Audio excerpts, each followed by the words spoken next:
Okay. So ಇನ್ನು 5 ವರ್ಷ ಬಿಟ್ಟು ಜಗದೀಶ್ ಅವರನ್ನು ನಾವು ಎಲ್ಲಿ ನೋಡ್ಬೋದು? ಮುಂದಿನ ನಡೆ ಏನು ಜಗದೀಶ್ ಅವರು? ಸರ್ ಮುಂದಿನ 5 ವರ್ಷ ಏನು ಬೇಕಾಗಿಲ್ಲ. 2028 ಕರ್ನಾಟಕದ ಪೊಲಿಟಿಕ್ಸ್ ಚೇಂಜ್ ಆಗುತ್ತೆ.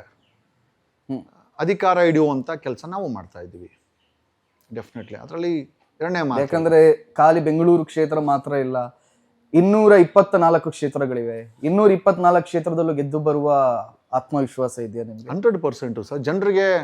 ಜನರಿಗೆ ಬೇರೊಂದು ಹೊಸತನ ಬೇಕಾಗಿದೆ, ಅದು ರಾಜಕೀಯ ವ್ಯವಸ್ಥೆನಲ್ಲಿ. ಯಾಕಂದ್ರೆ ರಾಜಕೀಯಗಳು ಎಲ್ಲಾ ಕ್ಷೇತ್ರಗಳಲ್ಲೂ ಬೇರೆ ಬೇರೆ. ಹಳೆ ಮೈಸೂರು ಭಾಗದ ರಾಜಕೀಯ ಬೇರೆ, ಕರಾವಳಿಯ ರಾಜಕೀಯ ಬೇರೆ, ನೀವು ಉತ್ತರ ಕರ್ನಾಟಕಕ್ಕೆ ಹೋದ್ರೆ ಅಲ್ಲಿನ ರಾಜಕೀಯದ ಶೈಲಿಗಳು ಬೇರೆ, middle of the Karnataka Davanagere ಈ ಭಾಗದ ರಾಜಕೀಯದ ಶೈಲಿಗಳು ಬೇರೆ. ಹಂಗೆ ಅದು ಎಲ್ಲ ಕಡೆಗಳಲ್ಲಿ ಕ್ಯಾಂಡಿಡೇಟ್ಸ್ಗಳನ್ನ ಅಥವಾ ರಾಜಕೀಯದ ಪಕ್ಷವನ್ನ ಹೊಂದಿಸೋದಂದ್ರೆ ಅದು ಸಣ್ಣ ವಿಷಯ ಅಲ್ವೇ ಅಲ್ಲ ಸರ್. ಈಗ ಒಂದು ದೆಹಲಿನಲ್ಲಿ ಒಬ್ಬ ಇನ್ಕಮ್ ಟ್ಯಾಕ್ಸ್ ಅಧಿಕಾರಿ ಒಂದು ಭ್ರಷ್ಟಾಚಾರದ ವಿರೋಧ ಅನುಷ್ಠಾನಿಗೆ ಕೂತ್ಕೊಂಡು ಪ್ರೊಟೆಸ್ಟ್ಗೆ ಕೂತ್ಕೊಂಡು 3 ಬಾರಿ CM ಆಗಿದ್ದಾನೆ ಸರ್. ಇಟ್ ಇಸ್ ಅಲ್ಲಿ 15 ವರ್ಷ ದೆಹಲಿಯನ್ನ ಆಡಳಿತ ಮಾಡಿದಂಥ ಕಾಂಗ್ರೆಸ್ ಧೂಳಿಪಟ ಆಗೋಯ್ತು ಸರ್. ನಮಗೆ ವಿಶ್ವಾಸನೇ ಇಲ್ಲ. DK ಶಿವಕುಮಾರ ಯಾರೋ ನೆಕ್ಸ್ಟ್ CM ಆಗ್ಬೇಕವ್ರೆ, ಬಂಡೆ DK ಶಿವಕುಮಾರ್ ಇದ್ದಾರಲ್ಲ ಅವರೇ ನಾನು ಆಗ್ಬೇಕು ಅಂತ ಯಾವತ್ತೊಬ್ಬ ಮನುಷ್ಯ ಅನ್ಕೊಳಲ್ಲ.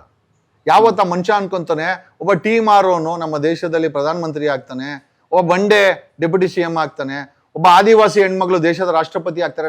ನೀವು ಏನಾಗಕ್ಕಾಗಲ್ಲ, ನಾವು ಆಸೆನೇ ಬೀಳಲ್ಲ.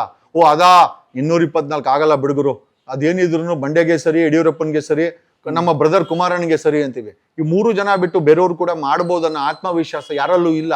ಯಾಕೆ ಡೌಟು ಅಂತಂದ್ರೆ ನೋಡಿ, ನಾನು 7 years ಆಫ್ ಪ್ರಾಕ್ಟೀಸು. ನನಗೆ ಜನ ವಕೀಲ್ ಸಾಬ್ ಅಂತ ನನಗೆ ಮನ್ನಣೆ ಕೊಡ್ತಾರೆ. ನಾನೇನು 40 ವರ್ಷ 30 ವರ್ಷ ಪ್ರಾಕ್ಟೀಸು ಇಲ್ಲ, ನನಗೆ ಯಾವುದೂ ಇಲ್ಲ. ಅದೇ ಹೋರಾಟದ ವಿಚಾರಕ್ಕೆ ಬಂದಾಗ ಒಂದು ತಕ್ಕ ಮಟ್ಟಿಗೆ ನಮಗೆ ಐಡೆಂಟಿಟಿ ಕೊಟ್ಟಿದ್ದಾರೆ. ಈಗ ಮಾಧ್ಯಮ ಮಾಡಿದ್ದೀವಿ, ಇವತ್ತಿಗೆ ನಮಗೆ ಬೇಕಾದಂಥ ಎತ್ತಿ ಆಡಿಸ್ತಾ ಇದ್ದಾರೆ ಸರ್. ರಾಜಕೀಯನೂ ಅಷ್ಟೇ, ಒಂದು ಮಾಧ್ಯಮ ಇಷ್ಟೆಲ್ಲ ಮಾಧ್ಯಮ ಇರ್ಬೇಕಾದ್ರೆ ನಮ್ಮ ಮಾಧ್ಯಮ ತಗೊಂಬಂದು ಹಾಕಿದಾಗ ಜನ ನಮಗೆ ಮನ್ನಣೆ ಕೊಡ್ತಾ ಇದ್ರೆ, ಇಷ್ಟೆಲ್ಲ ಪಕ್ಷಗಳು ಇರ್ಬೇಕಾದ್ರೆ. ಆಮೇಲೆ ನಾನು 2019 MP ಚುನಾವಣೆ ನಿಂತಿದ್ದೆ ಬೆಂಗಳೂರು ನಾರ್ತಿಂದ.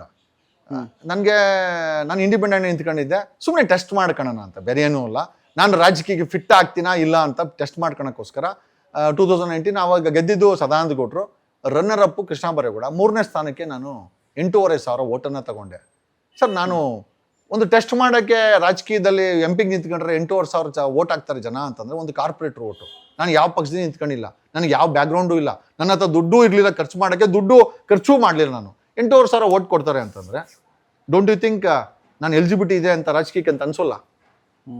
ನಾನೇನು ಹೇಳಲ್ಲ, ಸಮಯ ಹೇಳ್ತದೆ ಸರ್. 2028ಕ್ಕೆ ನೀವು ಹೇಳಿದ್ರಿ ಸಾಧ್ಯನಾ ಅಂತ.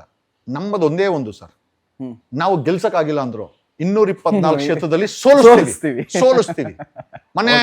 ಮನೆ ಇದರಲ್ಲಿ ಏನೋ ಬಸವರಾಜ ಬೊಮ್ಮಾಯಿ ಹೇಳಿದ್ವಿ, ನೀನು ಸ್ಟೇ ತಗೊಂಡ್ಬಂದಿದ್ಯಾ ಗುರು, ನಿನ್ನ ಮಗನ ಸೋಲಿಸ್ತೀವಿ ಅಂತ. ಶಿಗ್ಗಾವಿನಲ್ಲಿ ಸೋಲಿಸಿದ್ವಿ. We have that power. ನಾವು ಡಿಫೀಟ್ ಮಾಡೋ ಪವರ್ ಇದೆ ಸರ್. ಅವ್ರ ತಂದೆ, ನಮ್ಮ ತಂದೆ ಏನೋ ಮುಖ್ಯಮಂತ್ರಿ ಅಲ್ಲ, ಅವರು ಮುಖ್ಯಮಂತ್ರಿ ಅಲ್ಲ, ನಾನೇ ನನ್ನ ಮುಖ್ಯಮಂತ್ರಿ ಅಲ್ಲ, ಆದರೂ ಕೂಡ ಒಬ್ಬ ಬಸವರಾಜ ಬೊಮ್ಮಾಯಿನ ಹೇಳ್ಬಿಟ್ಟು ಸೋಲ್ಸಿದ್ವಿ. ಶಿಗ್ಗಾವಿನಲ್ಲಿ ಸೋಲ್ಸಿದ್ವಿ sir. We worked for it.